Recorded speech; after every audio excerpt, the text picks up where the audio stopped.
And good evening and welcome into my humble little podcast. My name is David Schuster and I'll be joined by Mark Giangreco in just a couple of minutes here. But I wanted to take this opportunity right off the bat. Mark and I were scheduled to do a podcast 2 weeks ago tonight. And then unfortunately got some news right before going on the air here on this podcast that a good friend of all of ours, Les Grobstein, had just passed away. And my heart and my head just weren't into it that night. And then unfortunately, we buried him about a few days after that, a better part of a week after that, actually. So anyway, this is our first opportunity since then. And I just wanted to say a couple of words about Les beyond all the things that you've heard over the last couple of weeks. He'll be missed, obviously. It's so funny because it's not funny, actually, but it's funny in my mind because I always thought Les would be around forever, literally. I mean, the Cubs went 108 years without winning a championship. They finally won one. And I thought if they went another 108 years, Les would still be around in whatever aspect. So again, in memory of Les Grobstein, we're sort of, donating this podcast, if you will, to him. All right, let's bring in a good friend of all of ours here on 1252 Sports, a very special guest. He's the pride of Buffalo, New York, but he's a Chicagoan through and through, and he has been for a long time. He is literally and absolutely the best TV sportscaster in this city for the last 3 decades or longer, however it's been. So let's bring in Mr. Mark Giangreco, who I'm happy to call a friend. And Mark, I'm going to ask you right off the bat. You're a Buffalo Bills fan through and through. I know that. You got the helmet right there. I knew I would bring that up. But you told me that you have a special take on today's game, and I'm just wondering, what is that take? Because I figured if you're, the Bills fan, the Buffalo guy, after getting sort of jobbed last week by that overtime, what did you think of today's game? Well, I have mixed emotions, David. First of all, let me just say this very quickly. You were terrific at Les Grobstein's funeral. Your speech was fantastic. Yes, it was tragic and sad. There were a few tears, but there were more laughs and more head nods, and that was because of you and the other speakers. So well done. That was fantastic. And I was honored to be invited to join the radio and print guys. It was a true honor for me. As far as the Bills go, we're coming off the greatest football game in the history of the NFL, the Chiefs and the Bills, which broke my heart again. But oddly enough, I was rooting for the Chiefs today to beat the Bengals. Why? This is just weird, crazy stuff in my head. The Chiefs are an original AFL franchise, okay? They were the Dallas Texans, then moved to Kansas City, became the Chiefs. The Bengals were an expansion team, only played 2 years in the AFL. The merger had already been decided. Like the Bengals, got no problem with that at all, but I really wanted to see Chiefs-Rams in the Super Bowl. I assume we're still tied at 17 in the final minutes because that's the marquee matchup. Now, if it's Niners and Bengals, this is going to be hyped as the underdog bowl, and there'll be plenty of backstories and all kinds of sidebars, and you're going to get sick of the comparison of Joe Burrow to Joe Montana. By the way, I'll tell you how old I am. I was at both the 81 and the 88 Bengals 49ers Super Bowls in Pontiac and Miami. So I was rooting for the Chiefs. I love them. I love Andy Reid. I love Patrick Mahomes. I love Tyreek Hill. The speed, the skill is unbelievable. But once again, bad clock management by Andy Reid. They got way too cocky before the half, didn't kick the field goal. Mahomes completely fell apart down the stretch because teams tend to figure them out in crucial moments. And I'll bet the Chiefs are back in the same position next year and just miss out on the AFC Championship again because they're a little too loosey-goosey. They have too much talent for their own good. So then if it's Niners, Bengals in the Super Bowl, do you root for Jimmy Garoppolo, Arlington Heights, Rolling Meadows High School? Do you go Joe Burrow? Do you go Bengals? When I was working in Dayton, Ohio, we covered the Bengals. And this is way, way back when we had access. And I remember Nathan Poole was a running back for the Bengals. Homer Rice was the head coach. We'd go to Wittenberg University, where their training camp was, to cover them. They actually let me wear Nathan Poole's uniform and gear, helmet and everything, and run a couple plays from scrimmage with our cameraman doing point of view stuff as well. And that was all cool stuff. So I know that's a long-winded answer, but I don't know which way to go in the Super Bowl. I don't, but I was rooting for the Chiefs. Interesting. I was going to ask you, and you mentioned Kansas City falling apart like a cheap suit in the second half. Who had it worse in, those last, hour and a half, 2 hours of the game? Was it the Kansas City Chiefs with their coaching staff falling apart? Or was it CBS TV with their, abomination? And I followed you on Twitter today. I know you had some fun with that one. Absolutely inexcusable for a network broadcast. How do you not know that there's going to be a live band on the field at halftime? You've got your set and all your guys on the field, and they roll out speakers right behind you. How, as a producer, director, just a crew in general, how do you not know that's going to happen? How do you not guard against that kind of stuff? That was small market crap. That was so weak. It was unbelievable. And then everybody on Twitter kind of missed the point, I thought, saying, well, I thought it was great. It was really funny. And plus, those guys never have anything to say anyway. It's not the point. It's not about the content from the talent. It's about being technically perfect. And that's what you want. And at the network level, that was horrible. And I've gone back and forth with my producer and director friends.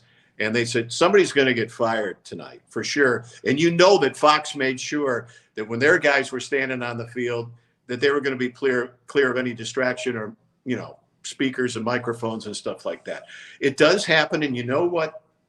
When as talent, as an on-air person, we use the term talent loosely, you have to tap dance around that. And I thought they did a good job.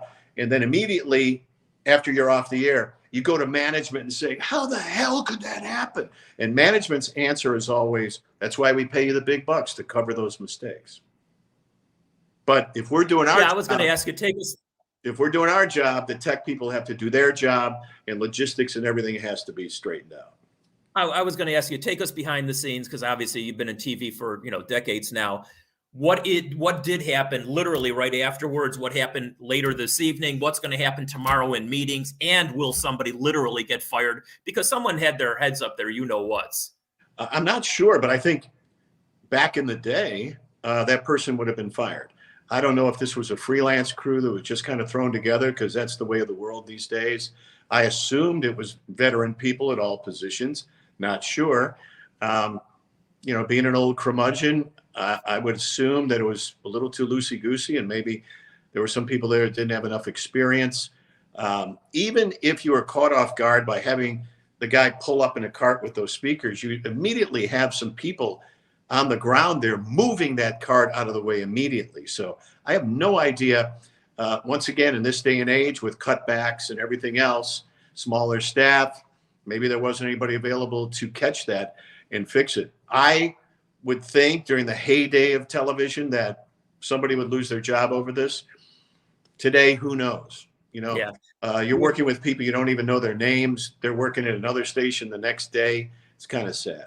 Really. Yeah, everybody's on the cheap nowadays, unfortunately. Mm-hmm. All right, what we're going to do here over the next hour, and again, this is an interactive live broadcast if you're tuning in right now. If anybody's got a question for myself or Mark or a comment, just go ahead and type it in. And Harry Berg, who is our great producer this evening, and he's got a show here on 1252 on Friday nights as well, he will type it up on the screen, and we'll be happy to try and answer it. But what I want to do, Mark, and culminating the final at the end of this podcast, we always have our trivia section, and I tailored it to your Buffalo background. So be prepared for that at the end, but I'm going to do a lot of things. Let's start with football, and let's bring it a little bit more localized. And we talked a little bit, you and I, before we even came on the air here, about Justin Fields and about the new coach and the new general manager.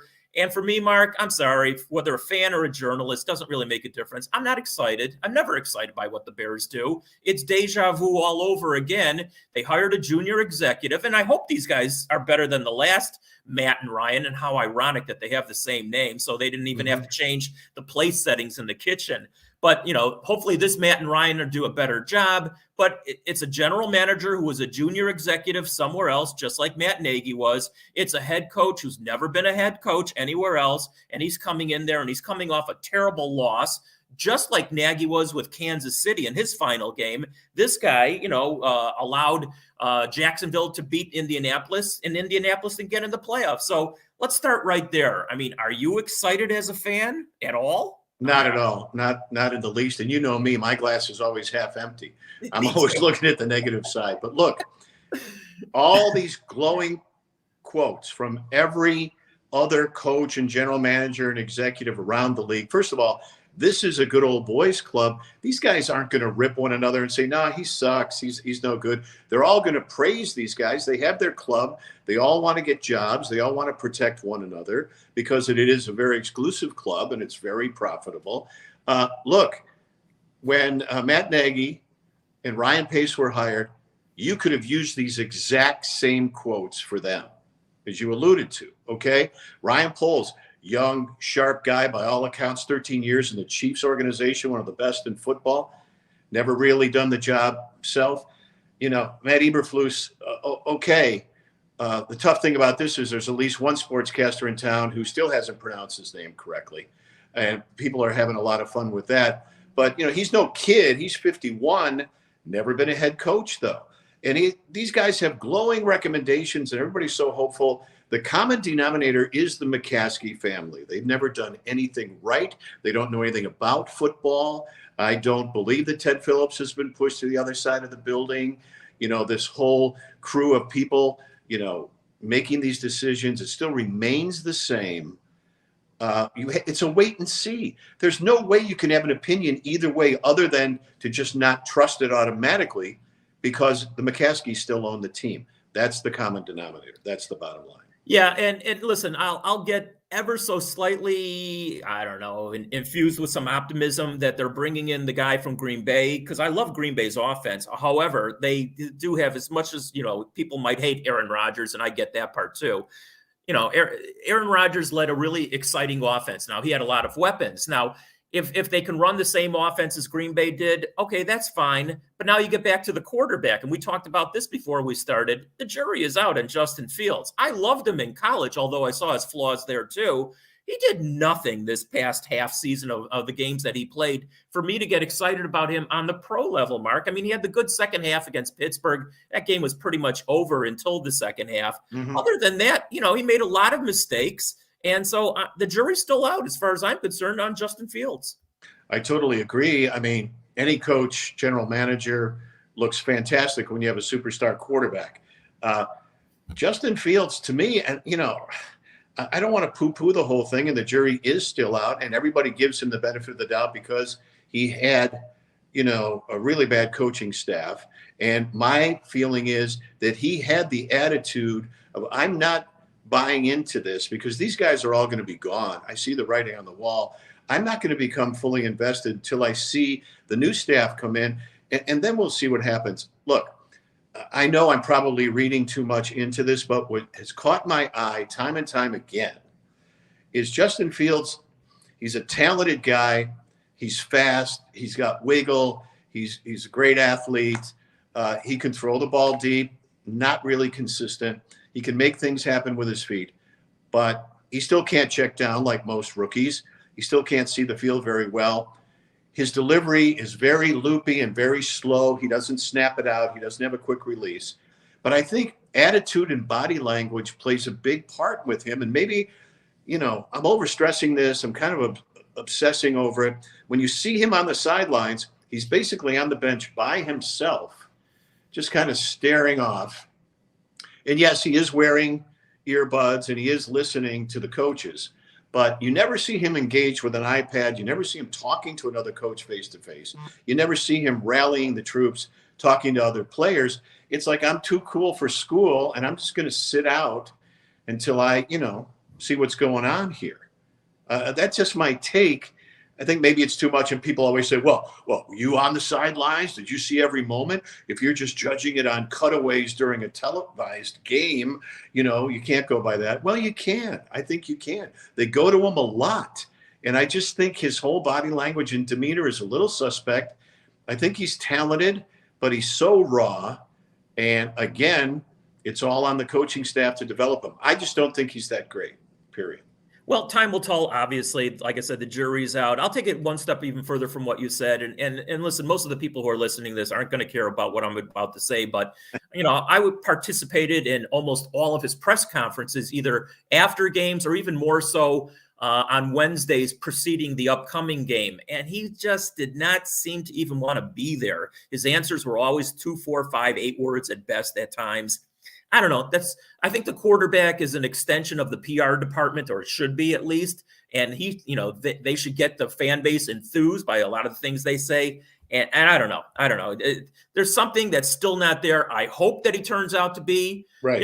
It's really interesting, Mark. All the good young quarterbacks, seemingly, there'll be some exceptions, are in the AFC right now. I mean, you got obviously Josh Allen at Buffalo. You got Burrow in Cincinnati. You got Mahomes, who's still young at Kansas City. The kid down in Jacksonville, who knows which direction he's going to go. So now, don't forget Justin Herbert with the Chargers. Yeah, he's great also. So, I mean, Fields has a chance to be the up-and-coming young good quarterback in the NFC. But, again, time will tell. Yeah, we've got the changing of the guard here for sure with Rodgers. You don't know what he's going to do. And the assumed retirement of Tom Brady. The AFC is absolutely loaded, and I love it. Just go deep. Mad Bomber days are back. I think it's fantastic to have these young, great arms. You got to give Fields the benefit of the doubt, having been a rookie, measuring himself. He's not going to be Mr. Personality right out of the box. Although these other guys like Joe Burrow, I mean, man, this guy was in your face from day one, not cocky, just super confident and so likable. Fields is still feeling his way around. But again, maybe he's just a low-key dude. But I would like to see a little more energy on and off the field. I totally agree. Did you see the question to Burrow after today's win in Kansas City? One of the reporters, I guess he was wearing a diamond brace, necklace or whatever. Yeah, it was like a Nike thing. Yeah, and sometimes reporters, listen, I've been a reporter for a long time, ask the dumbest of dumb questions, as you know, especially going back to the Jordan days, and we'll talk about that in a couple minutes too.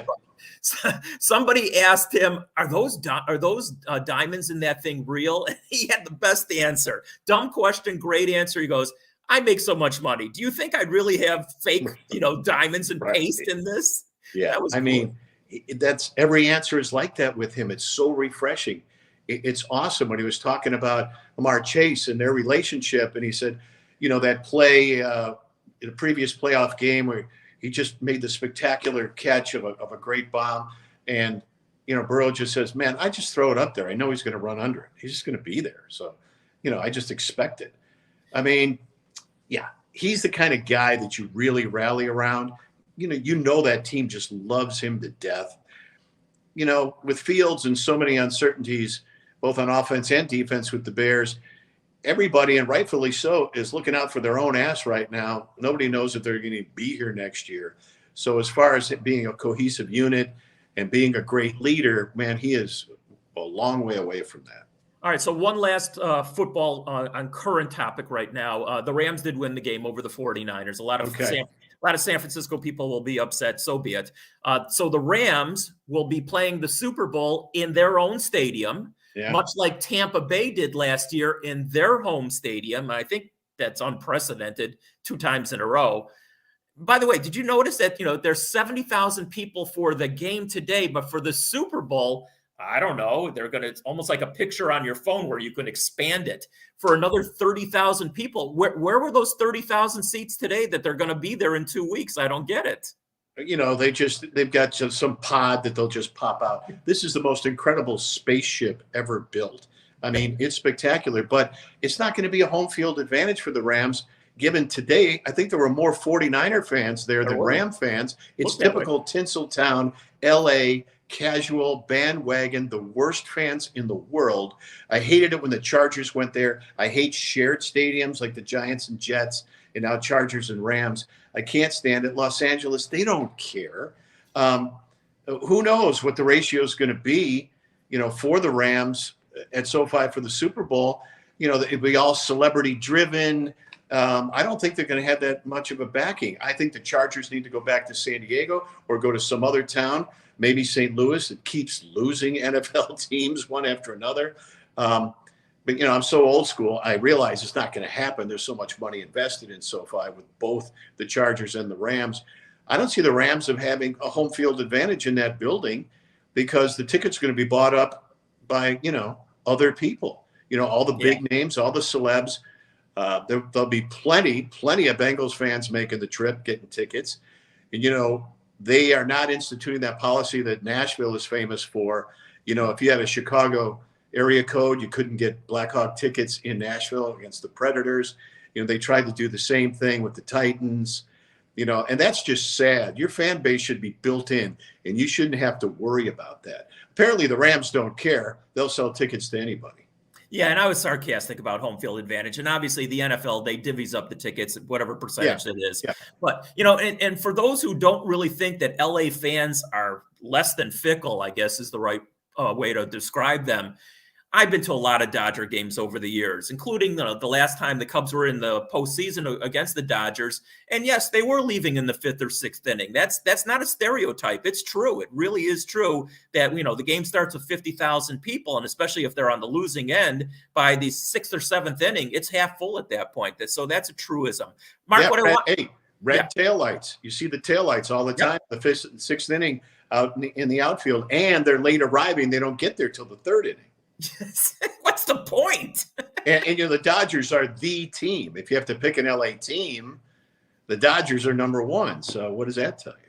And Mark, you know what? When I went to Dodger games, I saw Sandy Koufax pitched game in the mid-'60s when I was growing up because a lot of my relatives live out there. So when I was a kid, a Dodger dog, oh my God, I'm eating a Dodger dog. Well, you know what? The last time I was out there, I wanted to barf that Dodger dog up. It was like I don't even know if it was meat, to be honest with you. It was horrendous. No, it's not meat. It's not. It's Soylent Green. It's chopped up human body parts.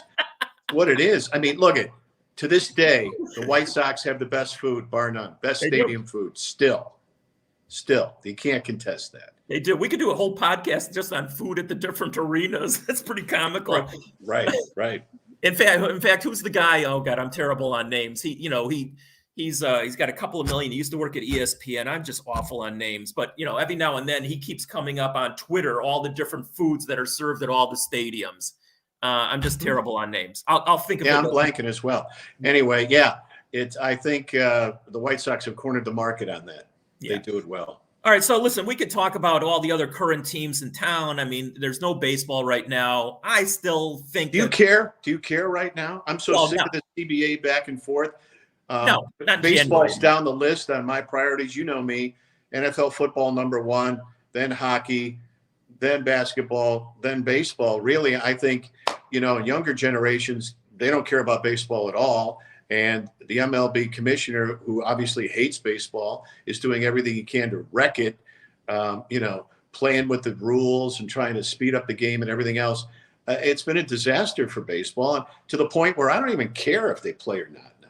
They will. There's just way too much money. And listen, they're dumb on both sides. But listen, we got spring football. We got the USFL coming back. How about that? And yes, I'm with you on hockey. And covering the 3 Hawks championships, we can talk about that in a minute too, was one of the highlights of my career for sure. You realize how many times you and I have been shoulder to shoulder, face to face with microphones and in the whole amoeba of cameras and microphones in every locker room, in every press room over the past 40 years? A lot. Yeah.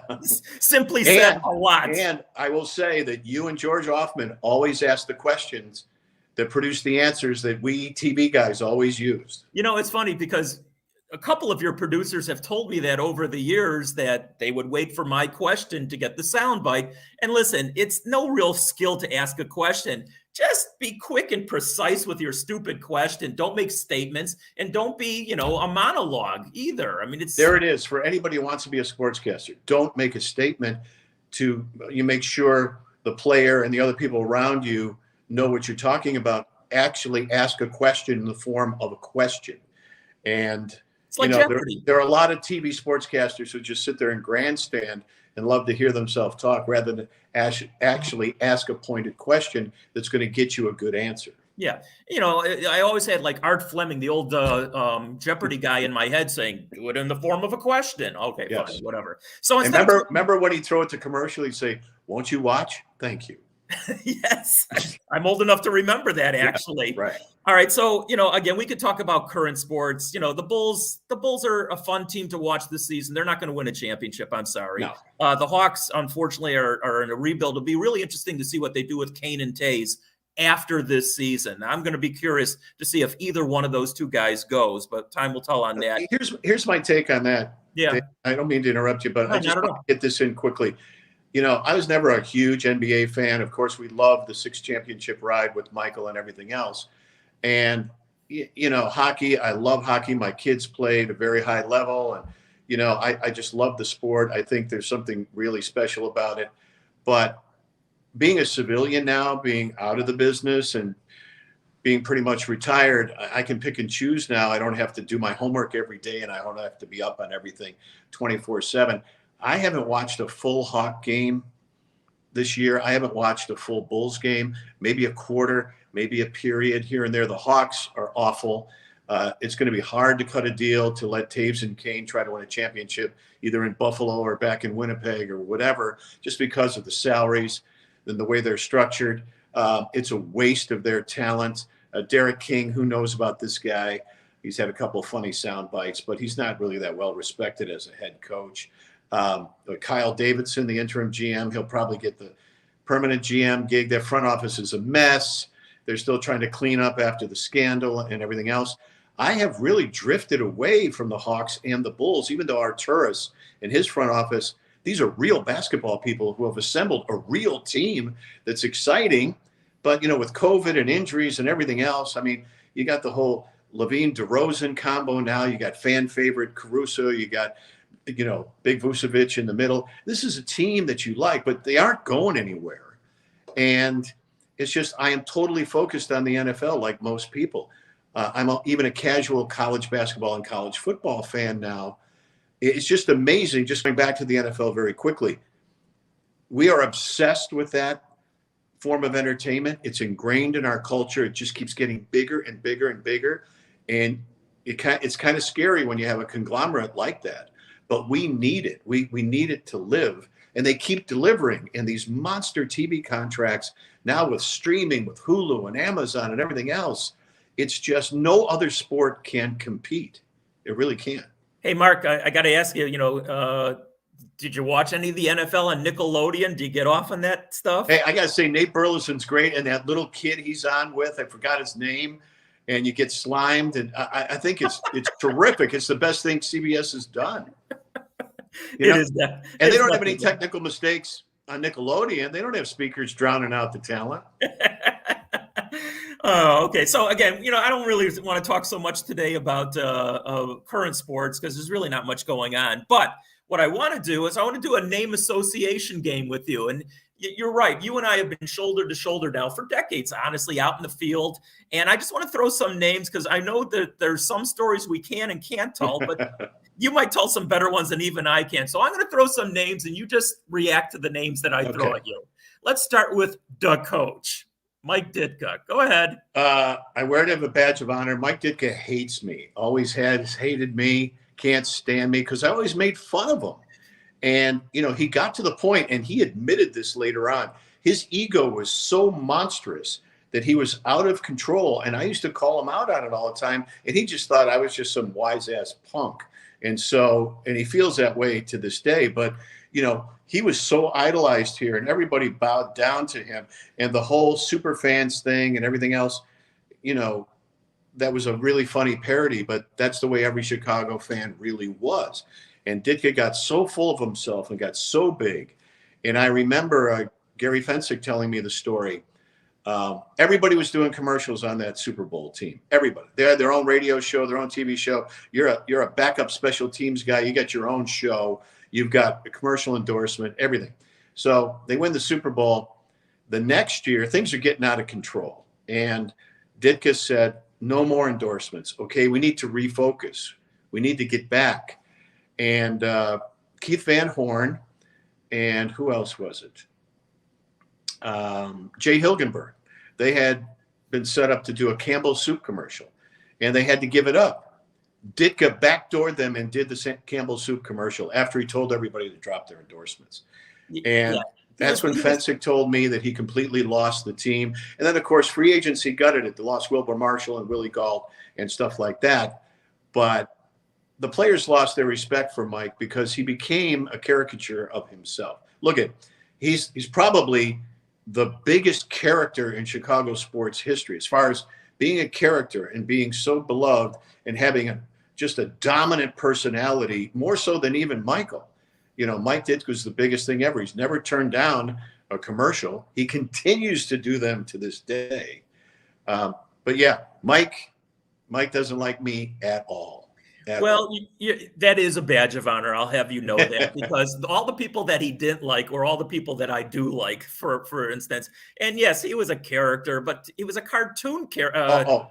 It made its peak when, the Sunday Night Wars were huge. I had Steve McMichael. Johnny Morris was on Channel 2 with Ditka. And Tim Weigel had either McMahon or Payton or both. And it was really just a two-horse race between Ditka and McMichael. You never knew what was going to happen.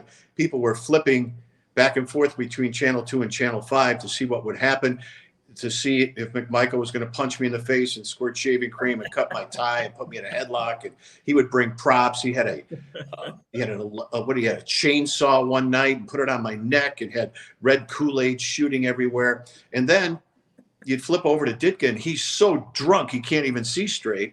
And you could tell he's hammered because his hair is curled, the curls like a water buffalo, and his face is all red. And we actually put a monitor on the set at Channel 5, and Mongo and I made fun of Ditka being drunk on Channel 2. So you're on Channel 5 live with a monitor on Channel 2. Yeah, that would never, ever happen today. And we'd go back and forth like that. And finally, one post-game interview on a Sunday night, they had lost. And Johnny, bless his heart, man, just trying to keep that on the rails all the time. Hey, Mike, tough loss. And you go, wait a minute, before we do anything, I just want to say one thing. I'm never going to talk to that Mark Giangreco again. That jerk. I'm going to kick his ass. Blah, blah, blah, blah, punk. And Johnny's like, okay. We don't want to be talking about the competition on the air. And that's when it reached its boiling point right there. To Johnny's credit, when Ditka was really smashed, and I used to laugh watching it because he was totally smashed. I mean, the game would end, and listen, it didn't take much for Ditka to get smashed, by the way. I used to go to the same restaurant that and he'd sit in his little corner booth, one glass of wine, and he was feeling happy already. Yeah, but he couldn't hold his liquor too well. No, he couldn't. And then after a while, if I'm not mistaken, Mark, didn't they tape those things after the game because they knew he was going to go out and have one too many? Well, here's what happened. This was what really annoyed him, and I sort of get it. Right after the game, Johnny's live with him in that side room off the locker room. Right. And, Ditka's still in his underwear, and he's all sweaty and everything else, and he's all jacked up. Either he's happy or he's pissed off. And Johnny's going through the game with him, and they got to go through the highlights and everything else. Then Ditka has to take a shower, get dressed. He goes out to dinner, has a few pops. Then he has to go down to Channel 2 in the studio and do it all over again live and just repeat everything. And there's that famous video out on YouTube where Ditka just goes off. And he's like, I already did this once. Why do I have to do this over again? And Johnny's like, this is TV. This is what we do. We can't tape it. It's got to be live. Blah, blah. And Ditka just threw a fit. I'm sick of this. I just did this a couple hours ago. Yeah, and he got paid both times, by the way. Absolutely.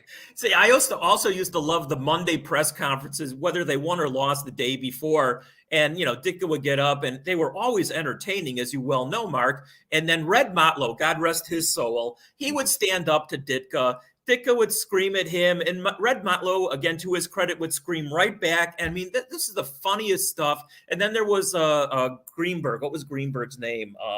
Bob Greenberg. Bob Greenberg, who, credit to him, blind sportscaster.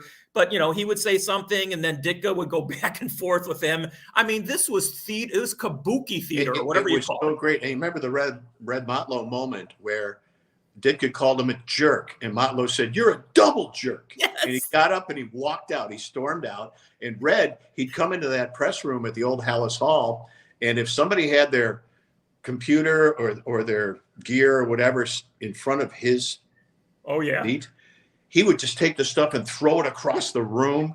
He'd just go nuts. And Bob Greenberg, there's so many unbelievable stories interviewing Kareem Abdul-Jabbar in the locker room. It's a true story. And Bob's basically got his mic up Kareem's butt.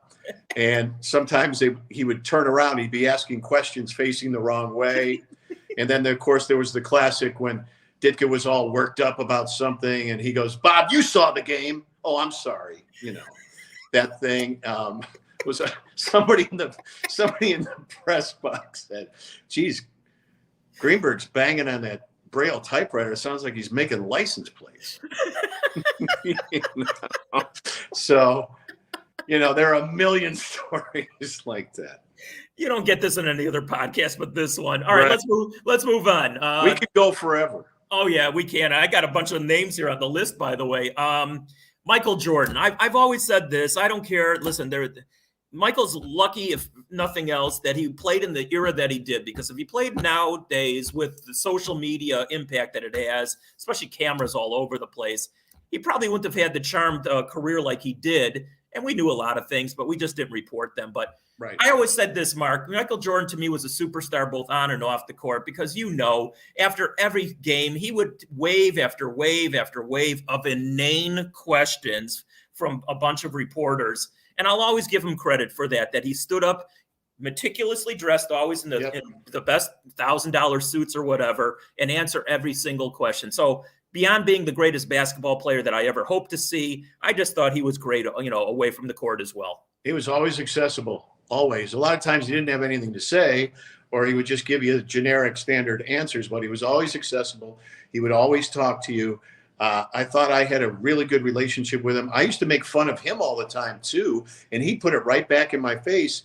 And I think, I would hope that he sort of respected me.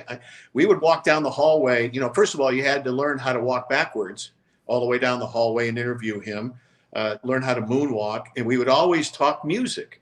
Like, he'd have his headsets on, especially during the playoffs. And I'd say, "What are you listening to?" And he goes, "Well, it's probably nobody you ever heard of." And he'd give me the headsets. I go, "That's the Whispers, Walter and Scotty." He's like, "How do you know that?" And so we connected on a music level. I would always make fun of him. We'd always pull pranks on one another, just like with Walter Payton. So I thought I had a good relationship with him. I loved making him laugh. And I always let it be known that, dude, I'm not in awe of you, okay? Which I was, because we all were. And to be present for the flu game, to just be there for every single moment was an honor for me. It was absolutely unbelievable. Early in his career, you would be able to grab him in the hallway of the hotel for a road playoff game, pull him in a room and sit him down and get an exclusive. Then, of course, as he became Michael Jordan, then it got a lot tougher and had to be regulated. But, there are a lot of stories of, Michael after the first championship climbing down a fire escape, still in his uniform, and, suddenly appearing out of the elevator in the hallway to the room where he was supposed to be. There are a million stories like that. Yeah. And, you know what? You go back to the old school days when everybody protected Babe Ruth and never wrote a story about him and his womanizing and gluttony and drinking. And fast forward to the 50s and 60s, sports writers always protected Mickey Mantle, womanizing, drinking, everything else. I have to say that we did the same thing in the 90s and late 80s with Michael. We let a lot of things slide. And I remember Chuck Gowdy at Channel 7 confronted Michael about going to Atlantic City and gambling a night before a playoff game. And then he boycotted the media as a result. And Carol Marine called him out for some suspect stuff about his foundation and stuff like that with his mom and his brother and sister. And, while we made the separation, we had investigative news people doing those stories. Michael boycotted the media for quite some time. And I know you remember this. Yeah, I do. We're out in LA and we're at practice, and he finally sat down and he looks at me and he goes, "All right, let's go." I'm like, "Are you kidding me?" And we all run over there, and I got trapped underneath and my legs are falling asleep. And he holds this impromptu news conference after not speaking to us for months. And I know there was one sportscaster who had several run-ins with Michael, and he just ignored it and refused to tape the news conference, which he caught hell for, but it was inexcusable. It was just I think we all know what's going on there. But that was amazing when just offhandedly goes, "All right, okay, I boycotted you guys enough. Come on, let's go." You had to be prepared for that. You had to be ready. That was the only time, by the way, where he boycotted the media was after, the gambling excursion, of which I couldn't care less, at Atlantic City. It was the only time that he said, I'm not talking to you guys. I didn't think it was as long as you just said, but whatever it was the only time. I made a mistake one time. Jordan and I lived in the same area code, but not exactly on the same street. And after a game, and listen, he had all those beautiful cars. And he loved to drive fast. I like to drive fast too. So I would try and keep up with him, Mark. No chance. What were you driving? Well, back then I had a Toyota Supra. So this car could move also. Japanese muscle car. Yeah. Oh, yeah, absolutely. And it was turbo on top of everything else. But I couldn't keep up with him because he would weave in and out of traffic. He was doing 90, 100, 110, who knows what, up the Kennedy and up the Edens and going in and out of traffic. And I'm told, I was never able to verify this, that if he ever got pulled over, that he had all his signed pictures in his glove compartment to give to and I'm sure the cops after a while knew his license plate, so they wouldn't even pull him over either. I mean, like I said, to me, I'm just honored to have been courtside for every one of his games almost, and greatest athlete that I'll ever hope to be around. Sitting on the floor for the famous slam dunk contest at Chicago Stadium that Dominique Wilkins actually won, but you had to give it to Jordan in his house. I have a great car story. Michael played a lot of golf at Evanston Golf Club, where I belonged many, many years ago, and it got to the point he played like 40 rounds there, and the people on the board said, "Michael, you have to join. You can't just keep coming here and playing as a guest of certain guys who always took his money." Michael, normally you want to inflate your handicap and sandbag some people. Michael was the opposite. He played to a smaller handicap, like he'd say he's a 5 or a 7 when he's really a 12, and he's losing money all the time, which he didn't care. But he drove whatever car he drove. For the most part, he was really into this deep purple Lamborghini for a while, and he'd park it way, way over in the corner of the parking lot, away from all other cars, almost all the way over to where the maintenance shed was. And I used to drive my car over there, and I would pull up as close as I could to the driver's door so he couldn't get in there. And I put a note on his windshield saying, "Hey, stop parking so close to my car." I loved doing that to him all the time. And I'm sure he laughed because he was a practical joker on top of so many other things. Well, you talk about no Pippin. Michael was kind of shortchanging the caddies there for a while. And I got called into the office saying, "Mr. Giangreco, you're over tipping the caddies. You're making all the other members look bad." I said, "I'm just making up for Michael for not tipping him." So, yeah. I remember he played in some golf tournament at the Chicago Golf Club or something like that. It was 36 holes, and I followed him on both days, walking the course with him. And then afterwards, he went into the kitchen area or the lounge area, and a lot of the people who were working there in the kitchen, and they started playing poker. And they were playing for like matchsticks or, pennies, literally. And Michael took their money. He was happy to take their money. He had that competitive spirit about him, it translated across the board with him everywhere he went. Well, famously, as you saw in Last Dance and everywhere else, flipping quarters before games all the time. He was so competitive. He had a membership at just about every club. And you talk about you don't care about him gambling the night before a playoff game. Why should we? A drive to Atlantic City and staying up all night, shooting dice or playing poker is nothing. He played 36 holes and then playing a playoff game that night when they were on the road. I mean, the guy never slept. He had endless, boundless energy. He was just amazing. He was superhuman. He really was. Yeah. All right, let's move on to another name. And this guy, I know that a lot of people made fun of him. He was always nice to me. God rest his soul also. I'm talking about Jerry Krause. Yeah. So, I mean, yes, I know he was cartoonish, goes without saying. But again, for whatever reason, he liked me. So listen, I'm not going to shit all over him, but he was definitely a strange bird. He was, he was easy to make fun of. Very, very short guy, not very attractive human. His nickname was Crumbs. He had food all over his shirt and tie all the time.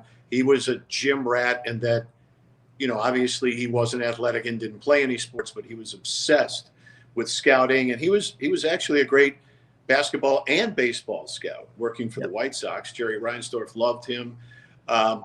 It's a shame that he didn't get in the Hall of Fame while he was alive. I'm glad he's in, posthumously. But again, he was an easy guy to make fun of, and looking back on it, kind of wish, I hadn't been so mean. And I think a lot of reporters feel that way. But, he was shitty to us too. And he was a pain in the ass, and Michael hated him. And, everybody rallied around that. And nobody likes management, whether you're a player, a reporter, a fan, or whatever. So he had a lot of things going against him. To this day, every general manager in every sport wants to pull the Jerry Krause and sign a Scottie Pippen.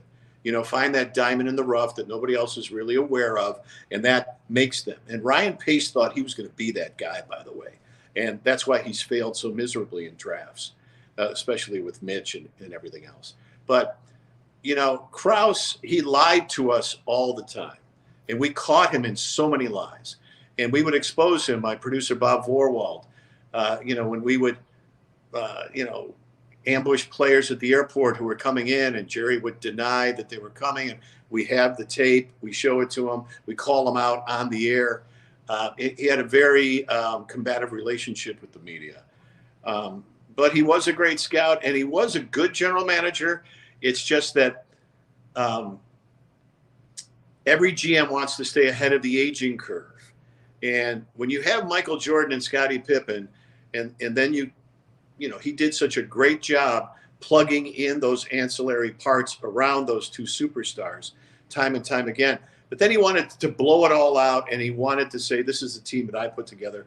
He wanted to do that too early. And that's what, manifested itself in Jordan's ire and everything else, and hence The Last Dance. So he made a huge mistake doing that.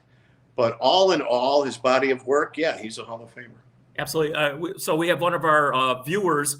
His name is Pig Dog Video, and he's asking you, Mark, is there any celebrity or athlete you met or interviewed that you were in awe of? And then I'll add it, even though, is there any athlete who you thought was just an absolute prick? Well, yeah, most of them were pricks. But the one I was absolutely in awe of, I go way, way, way, way back, Dr. J, Julius Erving. I'm new in town. The Bills are playing the Sixers. I'm doing my show live from the stadium. Dr. J had agreed to do a live interview with me. His people set it all up. We're good. And my whole show is going to be Dr. J. We're about a minute away. He hasn't shown up. And I'm panicking. What am I going to do? I have to go back to just throwing together a regular sportscast. I had already teased this. 30 seconds, he comes running in, sits down, throws on the mic. First of all, it's Dr. J. I'm in awe enough. He was Michael Jordan before Michael Jordan. He was the ultimate, the coolest dude in the world. From his crazy afro to behind the backboard dunks. I followed him in the ABA. I loved the ABA because it was the AFL of basketball. Right. Here it is, and I'm nervous as hell to begin with. He sits down. I'm asking him these questions. He's telling these incredible stories. It was just the best thing that ever happened. The greatest interview. It was awesome. We're done. I'm like, wow, Doc, that was fantastic. I really appreciate it. He's like, hey, man, I'm sorry to make you nervous. I'm running late. I apologize for that. He goes, wait a minute, that was live?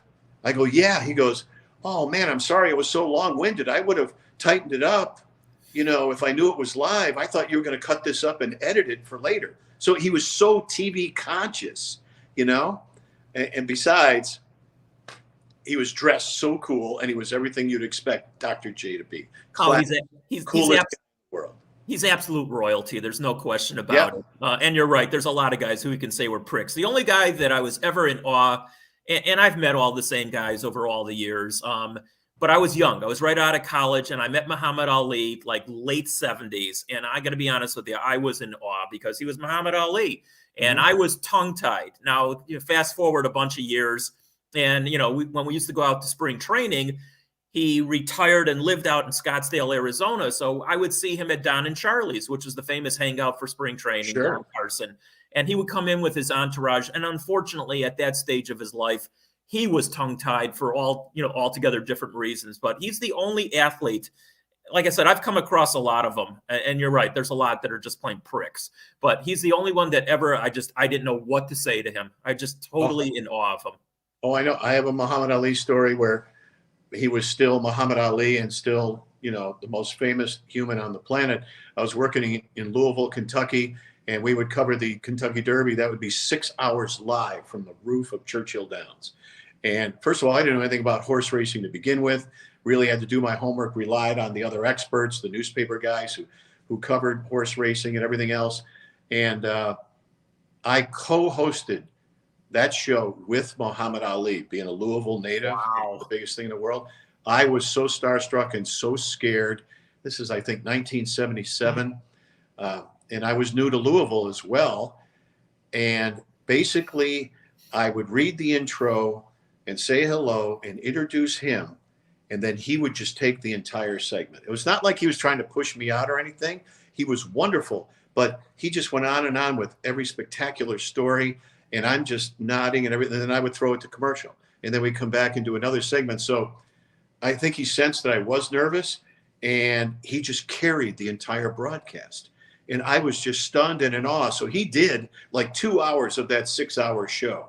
And I was exhausted to do the rest of it, and just starstruck and just absolutely stunned. And once again, he was such a gentleman, and he was just another dimension of a human being. 100%. All right, I got 2 more names, and then we're going to get to a famous trivia section here at the end of this podcast. Walter Payton. Walter Payton. Walter, again, I had a relationship with him. I think that a lot of reporters had. We pulled pranks on one another all the time. He'd do the Pliers vice grip. You'd be interviewing somebody else in the locker room. He'd come up behind me and he'd get a piece of meat, the back of my thigh, and just squeeze it till I went down on both knees. I would just go down. And I remember I had left my tripod on the field behind the old Hallis Hall. I had to go back and get it. And Walter had come out. He had a German Luger in his hand, and he was shooting birds out of the trees. This is a residential neighborhood. I mean, Rick Tellender's house was right behind the field. And remember, he famously had 46-10 written on the roof of his house, the score of the Super Bowl victory. And he looks at me and he goes, "You're not going to say anything to anybody, are you?" I'm going, "No, sir, I'm not." He goes, "You didn't get that on camera, did you?" "No, I did not." But all those little things like that. And I brought my kids to Hallis Hall one day, and he said, "Wait a minute, are these your kids?" I go, "Yeah." He goes, "I didn't even know you were married." Brings them in.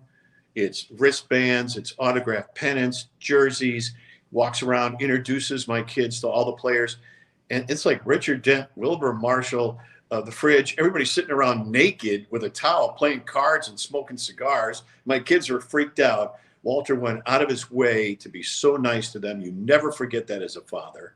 And tragically, the absolute worst moment of my entire career, and I still take heat for it to this day, making fun of Walter after we had seen him on Jared Payton's news conference announcing he was going to go to the University of Miami. And Walter was very gaunt, had lost a lot of weight. And because of my relationship with him, when we would just rip each other all the time, constantly make fun of one another, I said, "Geez, Walter's lost a lot of weight. I bet I could take him. He looks like Gandhi," which was way out of line. But I thought, hey, I asked Brad Palmer, our reporter who was on the scene, "What is with Walter? Why has he lost so much weight?" Brad went over and asked him, and he said, "I overtrained for a marathon, and I've taken too many diuretics." And I shouldn't have bought that, but I did. And then I went on the air saying that. And of course, the whole world turned on me after he announced that he had the bile duct cancer and everything else. And I called him 1,000 times. I kept calling him and calling him and calling him, leaving messages. I was horrified. I was humiliated. I felt awful.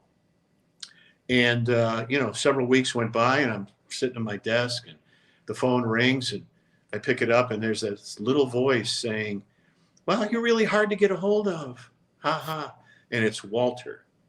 And he said to me, at this point, he knew he was dying. And he went out of his way to call me to say, "Look, man, I lied to you. I lied to Brad. It was open season. That's the way we were with each other.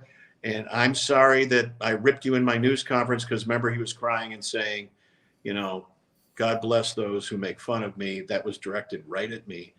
And he said, I forgive you because I misled you. So don't worry about it. And Yeah, oh there's a my lot God, are you kidding me? Yeah, there's a lot of Walter Payton stories. By the way, he might have been the strongest human being that ever lived. I mean, The absolute strongest. Yes. he was built literally, and you hear this terminology, built like a shit brick house. That is who Walter Payton That would be absolutely Brick was. Shithouse. Whatever it was. I'm dyslexic. It was built like Jack Brickhouse. Yeah. Anyway, he would make pull pranks on everybody. You mentioned he would come up and goose everybody from behind. But one time, and I was pretty young, this is back at the old Hallis Hall, and they come out of the locker room downstairs and had to walk up a hill to get to the field. And I'm sitting there with my stupid little recorder over my shoulder, and I was just an easy mark. And he got me, the wedgie or hinder binder. Oh my God, he picked me up. I'm telling you, it took me 10 minutes to get that out of my crack. I'll be honest with you. So I was like a yo-yo to him. He was just going up and down with me with my underpants halfway up my you-know-what. Oh, I know. Oh my God. Yeah, you're a little bounce seat. Yes. Well, we connected on, we both were into cars, and he had just started getting into racing. Yeah. And we would talk about that, and then he would scrutinize my ties, and he would say, "Give me that tie," and I'd have to give it to him, and we'd trade him once in a while if he had a tie in his locker. And I'm like, "Walter, this sucks. I don't want to wear this." Yeah. So we would go back and forth. A lot of reporters had those kind of interactions with him. And again, I just regret that one incident so much. It sticks with me for my entire life. But a lot of people who don't like me, who see that as a great opportunity to take a shot at me, always bring it up, but they don't know the real story behind it. They don't want to know. But you got to let it go, and you have to move on. And Connie was always very understanding about that. And we'll just leave it at that. Yeah. All right. One last one. And by the way, all these names, I just, realized, not that it's any surprise, they're all Hall of Fame. Well, this last one is not a Hall of Famer. We can even talk about that too. Sammy Sosa. Sammy Sosa should be a Hall of Famer. I mean, I've come full circle on this. Me too. You just put the giant asterisk on the front lawn of Cooperstown for that wing. That's all. So Sosa should be in. Clemens should be in. Obviously, Bonds should be in. Screw Kurt Schilling, that piece of shit. He should not be in. Again, I don't want to be Hub Arkush, and I love Hub, by saying, the guy's personality and off the field preferences, whether it be politics or whatever, shouldn't come into play. But Schilling's just a bad guy. And what was he, 3 World Series or whatever? I don't think his numbers should get him in. But all the other sluggers should be in the steroid wing of the Hall of Fame. And here's Sammy. Sammy said this, and it was so profound at the moment and to this day. When everybody came down on him, juicing and everything else, and he just came right up to us and said, "Why do you guys fuck me like this? Why do you do this? Baseball is about being entertained. I'm the ultimate entertainer. I give you and the fans everything you want. Why are you ripping me? Why should you even care if I'm killing myself with steroids? Why should you even care if I'm going to die early and my junk's going to fall off or whatever? I thoroughly entertained you people. I gave you stuff to write about, and the fans to just go crazy over. And the McGuire Sosa thing, that was a wonderful summer. Then we find out it's all bullshit.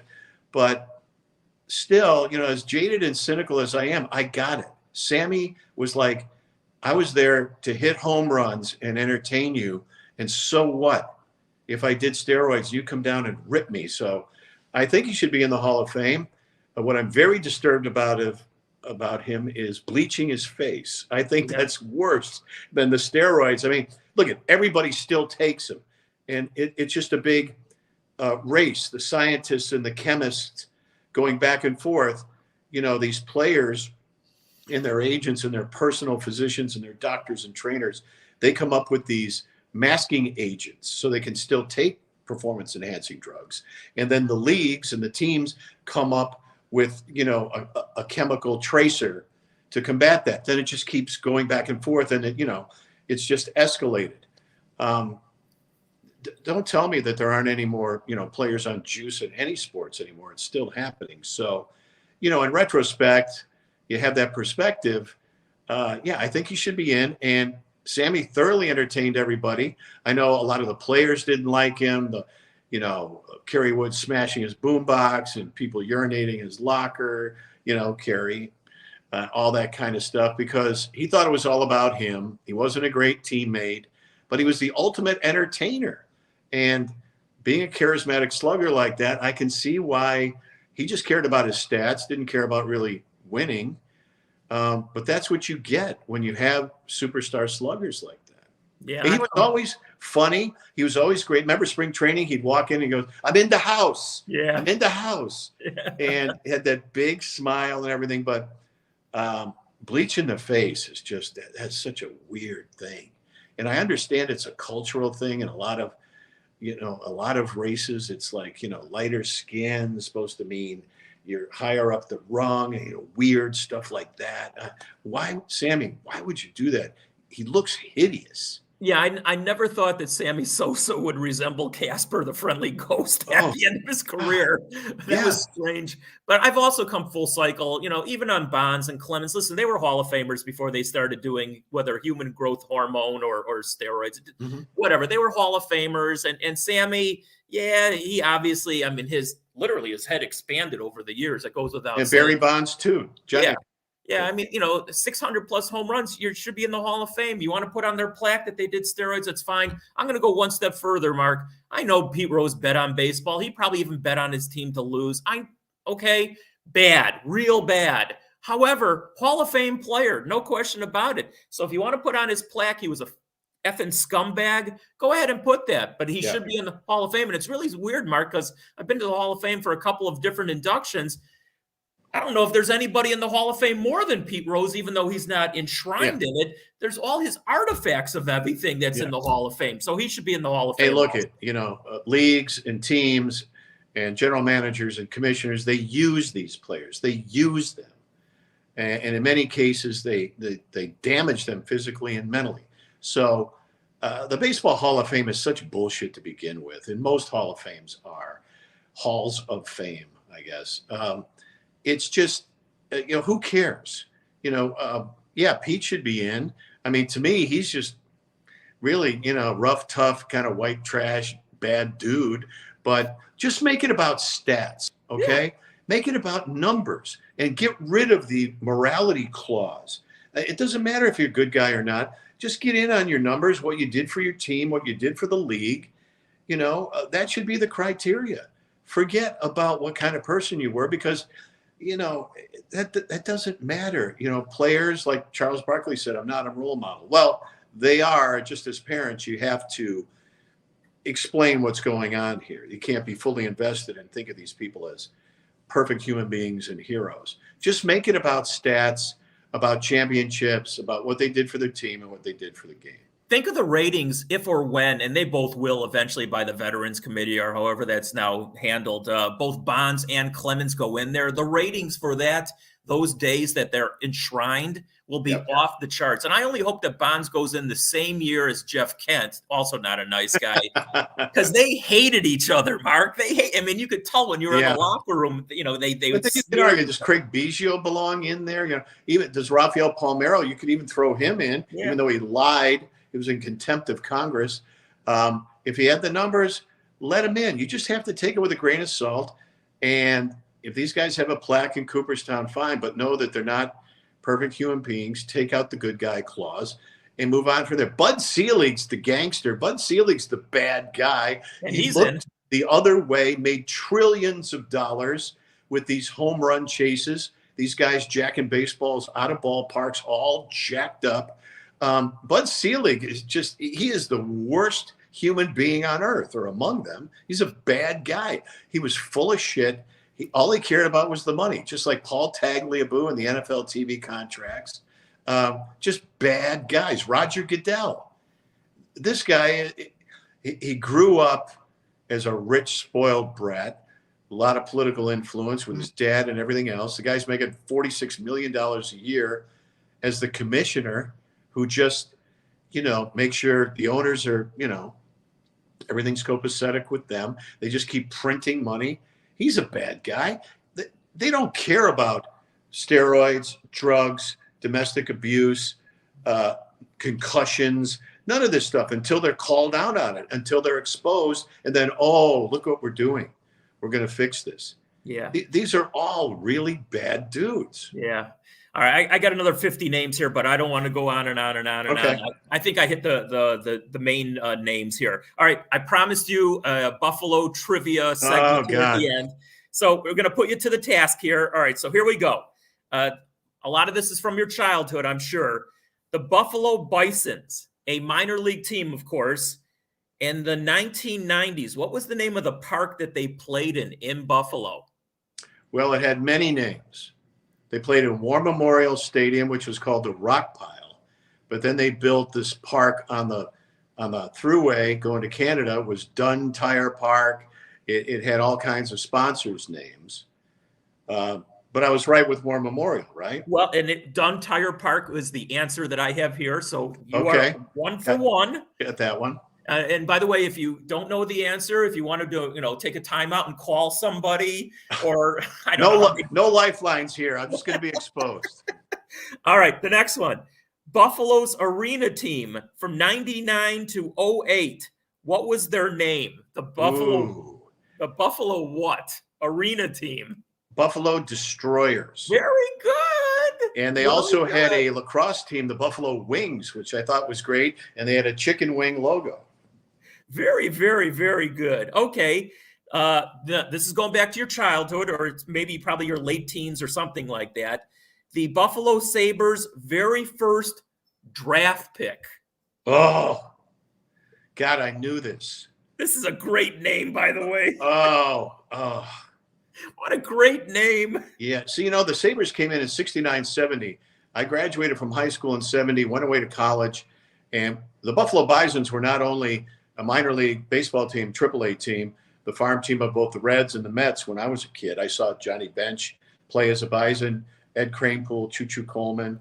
But the Buffalo Bisons were also a minor league hockey team in the IHL.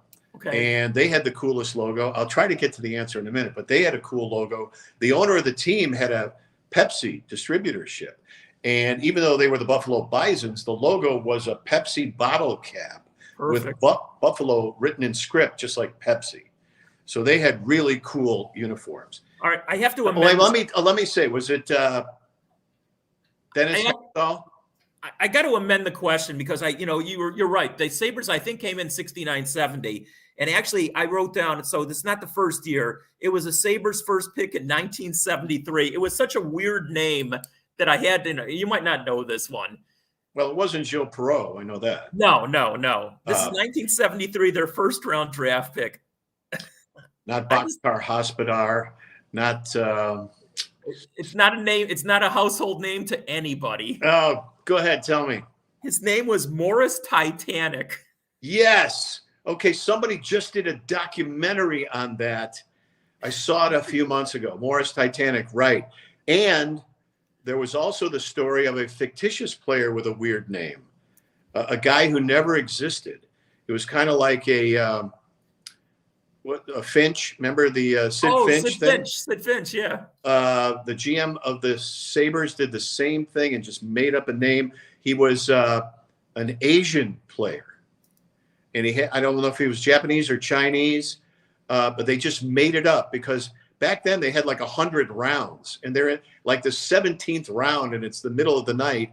And I think it was Punch and Black just made up a name, just picked this Asian name and said he was their draft pick and that he was going to be coming in, to meet the press and everything else. But yeah, Morris Titanic. I do remember that name. Okay. And can you think just imagine what the headlines were, because this guy never apparently amounted to anything. So you can imagine Titanic goes down or something. Yeah, exactly. Like that. Oh, I should ask you this.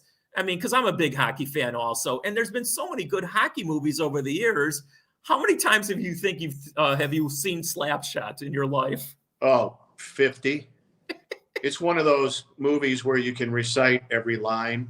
Right. And I thought Paul Newman was so perfect in that. And that really was minor league hockey. Uh-huh. I remember going to Dayton Gems games. They were also in the IHL when I was in college. And you got guys urinating down the steps The corners, they didn't have glass. They had wire. Guys would get caught in the wire and get ripped. And there'd just be fights in the stands, fights on the ice. It was just like the Hanson brothers. I mean, minor league hockey was just so out of control back then. Dennis Hextall was on the Bisons. You know, he was a fighter. The Bison games and the Dayton Gems games, that was like really rough, nasty stuff. The place is full of smoke. And, a lot of times the ice was just mush. The Zamboni would break down. You'd have to have fans come out, push the Zamboni off the ice. It was all great stuff. Great memories, great memories. All right, next question. Who was the first head coach of the Buffalo Bills? Well, it wasn't Lou Saban, and it wasn't Harry Johnson. I should know this.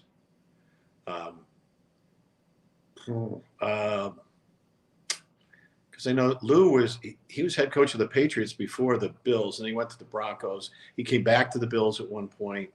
I never heard of this guy. I'm going to be honest with you. No, I know it. I'm just blanking right now. Buster Ramsey. Buster Ramsey, yes. Don't know who that is. Buster Ramsey, right. Who was the Bills' first 1,000-yard rusher? Cookie Gilchrist. 100% on that one. And 100%. Cookie had already been in the CFL for about 8 years. He lied about his age. He was only with the Bills for 4 years. He should be in the Ring of Honor. He was one of the greatest of all time. You talk about one of the strongest men ever. Jim Brown said that he was better than him. And he was just so strong. And he got into it with management over his contract. He was in the forefront of racial equality. He boycotted the AFL All-Star game down in New Orleans when they weren't granted access to the hotel. I mean, he was his own worst enemy, but he was also a real crusader, way ahead of his time. Lou Saban traded him to Denver, wanted to get rid of him, and they got Billy Joe instead.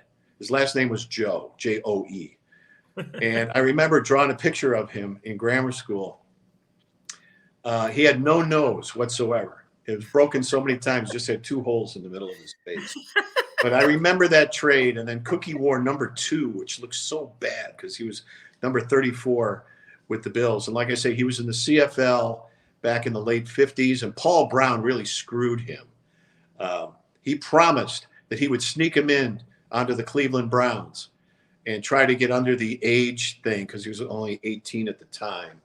And he said, don't sign with anybody. Don't go to college.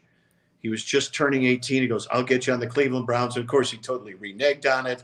And, the NFL made that rule. And then Cookie was just left out in the open to just kick around in the CFL. Then the AFL came along and he got his opportunity to finish with the Dolphins, I think. All right, just a couple more. I'm going to take you back to when you were only 10 years old on this one. Mm-hmm. Who was the Bills' first 100-yard in a game rusher? You're only 10 in 1961. 1961. Never heard of this guy. So you had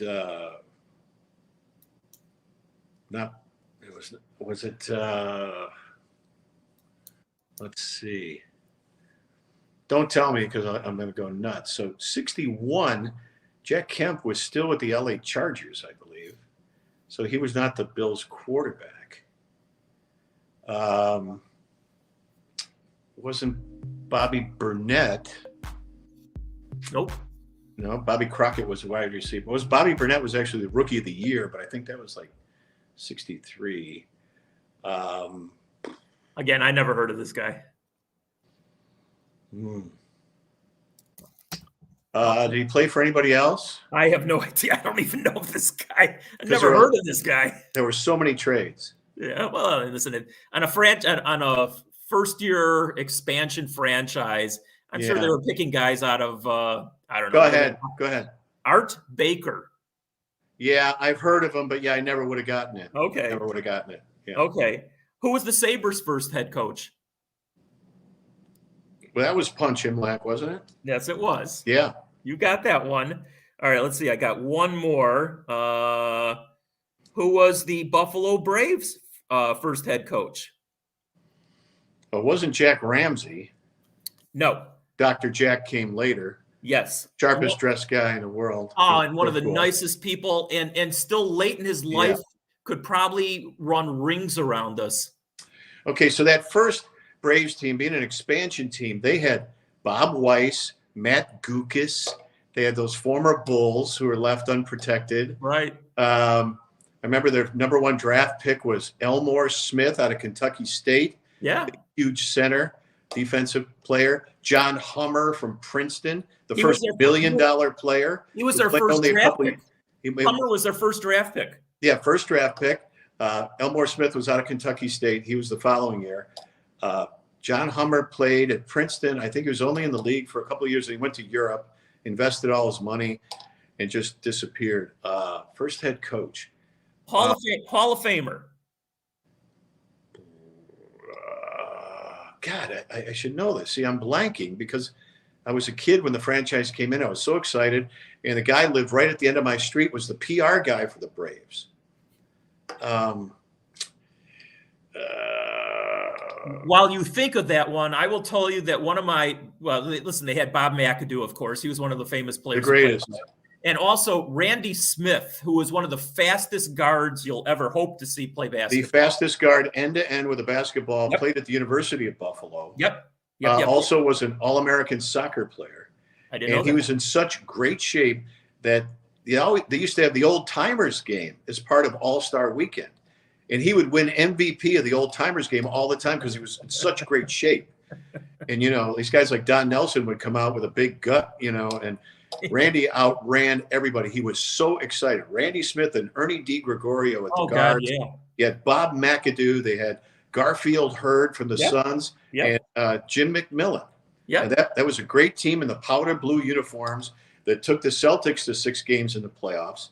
That was an exciting team to watch. It was great. And all they needed was to sell 5,000 more season tickets to keep the team in Buffalo. But they didn't do it, and they moved to San Diego and became the Clippers. But the first head coach.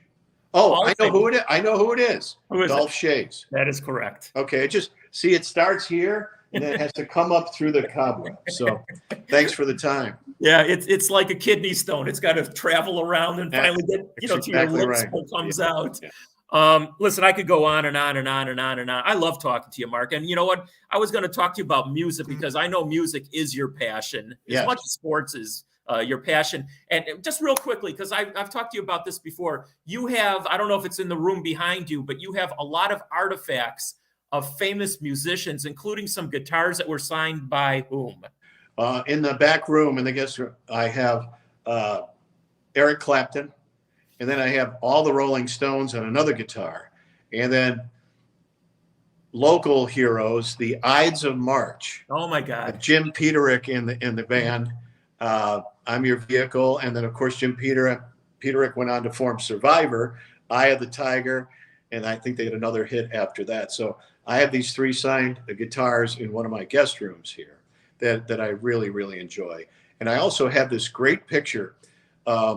It's an geological map that would normally show all the layers of Earth, but this is a geological map of rock and roll, and it has all the layers from Chuck Berry all the way down to like the Stones and Beatles. It's a really cool map like that. So those are some of my prized possessions. No, I know you're really, really into your music. And listen, you'll never have to worry about money, but if you ever wanted to, you could sell all those things that you made mention of, especially the ones signed by all those Stones. That's worth countless thousands of dollars. Yeah, well, I'll tell you, I actually bought that at a Kevin Matthews charity auction. Wow. And we could meet again at AU Sports out there in Morton Grove and do trivia and sell some stuff if we need to. I mean, I got some grandkids need a college fund. We might as well go that way.